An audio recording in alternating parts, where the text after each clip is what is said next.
Bueno, soy Martín Calone, alumno de la cátedra Biología de segundo año del profesorado de Educación Física de Guaylomas Turno Noche.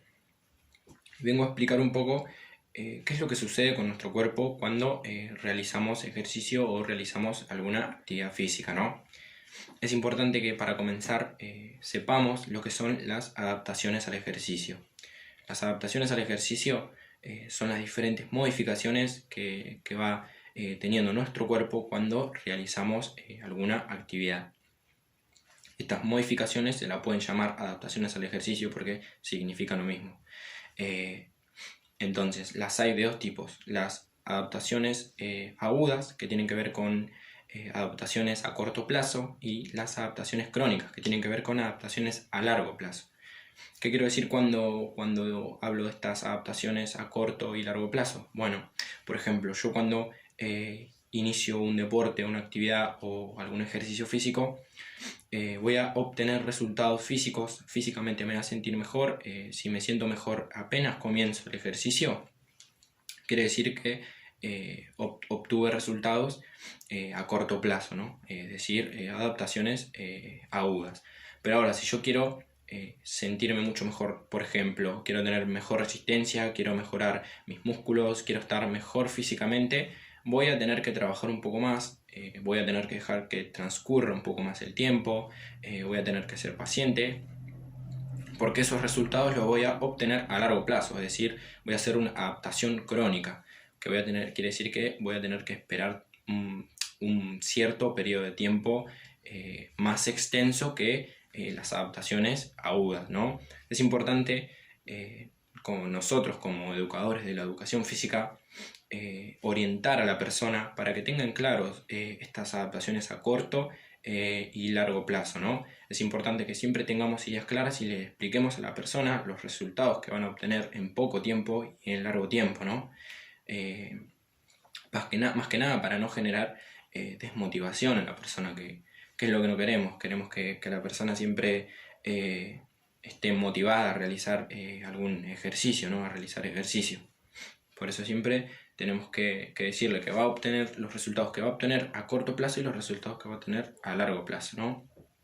Entonces, cuando realizamos estas actividades aeróbicas y anaeróbicas, nuestro cuerpo va produciendo modificaciones, ¿no? Entonces, antes de meterme en esas modificaciones o esas adaptaciones que sufre nuestro cuerpo, me gustaría hablar un poco sobre los diferentes sistemas que tenemos en nuestro cuerpo, ¿no? que están ligados tanto a la vida cotidiana como al ejercicio físico, como a nuestra vida en sí, ¿no? Como pueden ser, por ejemplo, el sistema nervioso, el sistema digestivo, el sistema endocrino, el sistema circulatorio, el sistema respiratorio y el sistema cardíaco, ¿no? Entonces, por ejemplo, cuando nosotros realizamos alguna actividad física, por ejemplo, nuestro sistema digestivo va a funcionar de una mejor manera, ¿no? ¿Por qué? Porque nosotros al realizar esta actividad física va a haber una mejor circulación de sangre en nuestro sistema digestivo, por lo que va a funcionar de una mejor manera. Por ejemplo, cuando estamos realizando alguna actividad física nos pueden agarrar ganas de ir al baño, o después de realizar esa actividad física nos pueden agarrar ganas de ir al baño, ¿no? Esto quiere decir que al haber una mejor circulación de sangre, nuestro sistema digestivo está actuando de una mejor manera. Entonces, los sistemas que más tienen que ver con el ejercicio físico, que más se relacionan, porque en sí todos nuestros sistemas se relacionan, porque es nuestro cuerpo, ¿no? Pero los que más se relacionan son el sistema circulatorio, el sistema cardíaco y el sistema respiratorio. Explicando brevemente estos sistemas, vamos a comenzar por el sistema circulatorio, ¿no? El sistema circulatorio es el encargado de transportar sangre con nutrientes o con lo que las células necesiten para las células, ¿no? Es el encargado de llevar esos nutrientes, esas cosas que necesitan las células para su correcto funcionamiento. También es el encargado del transporte de desechos y también es el encargado, y es una de las funciones principales del sistema circulatorio, de llevar la sangre con oxígeno a las diferentes partes de nuestro cuerpo.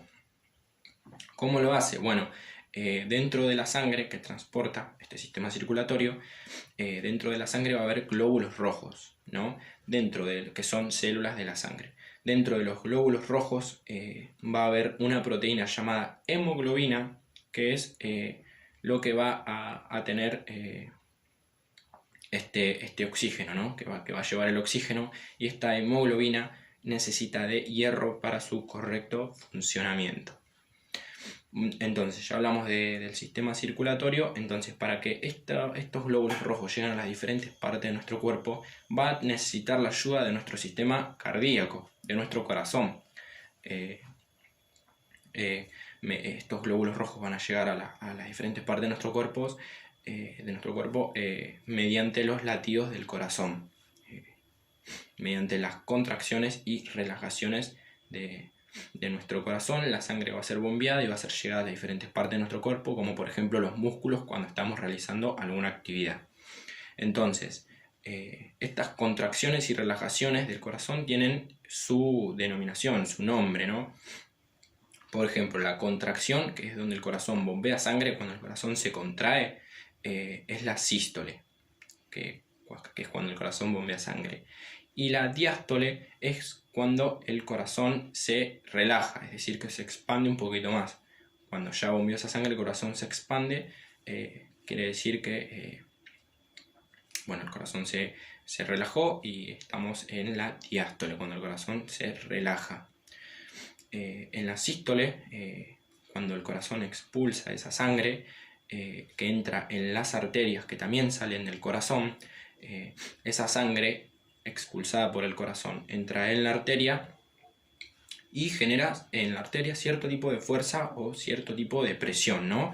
Que es lo que denominamos presión arterial. Esta presión arterial que va a tener la arteria por la llegada de sangre a la misma se va a denominar de dos formas, ¿no? En la sístole, cuando la sangre entra en la arteria y ejerce presión, se va a llamar la presión máxima o sistólica.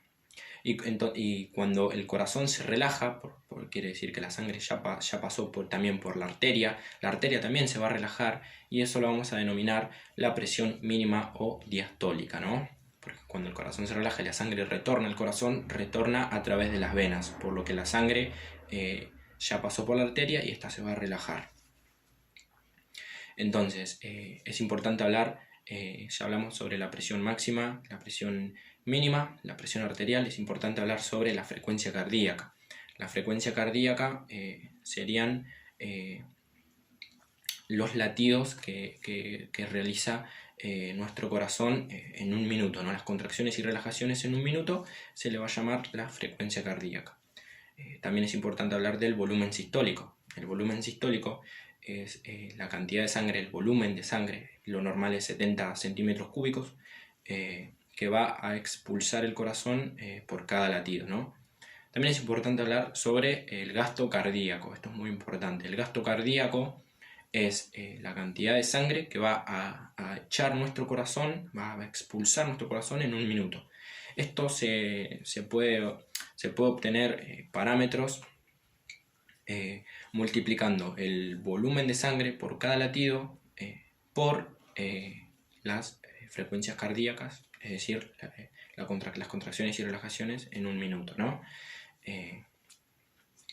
Multiplicando estos dos, vamos a obtener nuestro gasto cardíaco. Ya hablamos del sistema circulatorio, el sistema cardíaco. Ahora vamos a hablar un poco del sistema respiratorio, ¿no?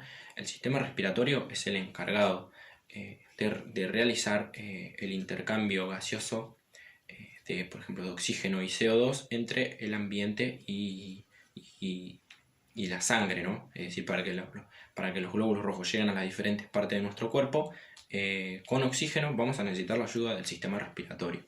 Entonces, este sistema respiratorio hace este intercambio gaseoso en 3 procesos. El primer proceso es la ventilación, que es la entrada y salida de aire a nuestro organismo. El segundo proceso es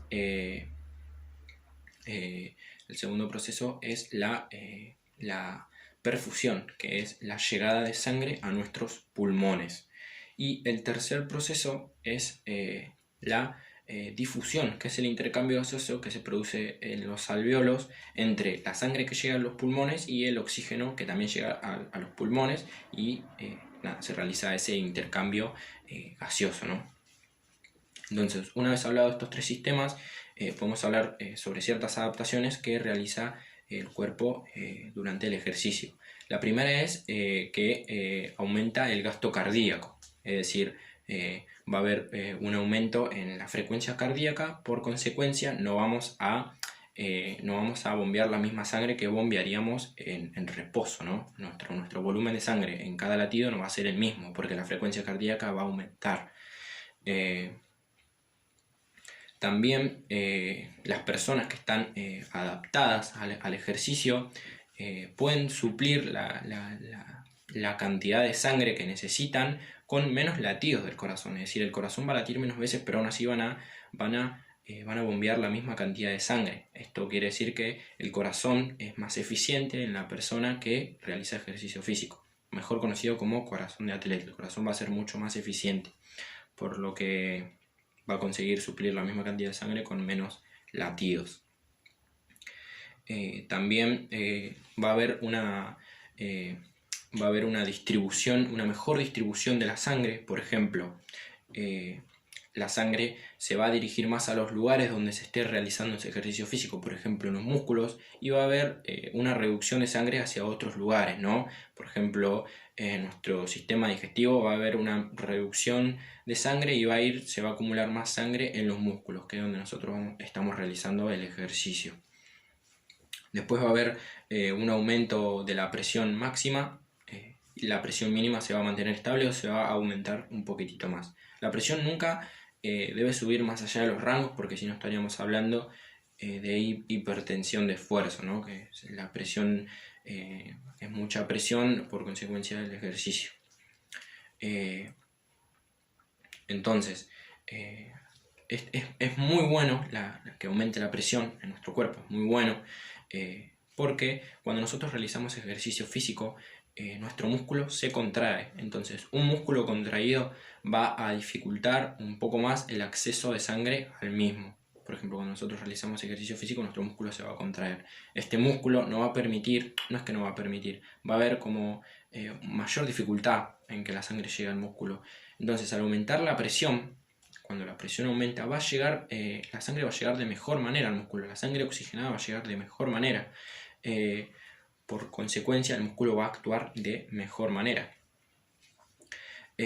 También va a haber una dilatación de los vasos sanguíneos, va a haber una dilatación de los vasos sanguíneos en nuestros músculos, lo que va a permitir también una mejor llegada de sangre al mismo, ¿no? Esa dilatación que produce, por ejemplo, el ácido láctico va a permitir que la sangre pueda llegar mejor. También va a haber una adaptación con respecto a nuestro sistema respiratorio, es decir, nuestro diafragma va a tener una movilidad más seguida. Por ejemplo, se va a mover más seguido porque necesitamos aumentar esa entrada de aire o ese aire que llega a nuestro cuerpo. También va a haber una adaptación a nivel respiratorio, ¿no? Bueno, después vamos a hablar un poquito sobre los parámetros normales de presión arterial. Los parámetros normales de presión arterial siempre van a ser entre 120 y 80 milímetros de mercurio, que es, como dicen las abuelas, 12,8. Eso es los parámetros normales que tiene una persona, ¿no? Es muy importante el ejercicio físico para las personas con hipertensión, ¿no? Siempre con los chequeos médicos, siempre con el permiso del médico y con un programa adaptado a esa persona, ¿no? Después los parámetros normales de frecuencia respiratoria. Los parámetros normales de frecuencia respiratoria siempre están entre las 12 y 20 respiraciones por minuto, ¿no? Cuando nosotros realizamos ejercicio físico, esa frecuencia respiratoria es obvio que va a aumentar un poco más, ¿no?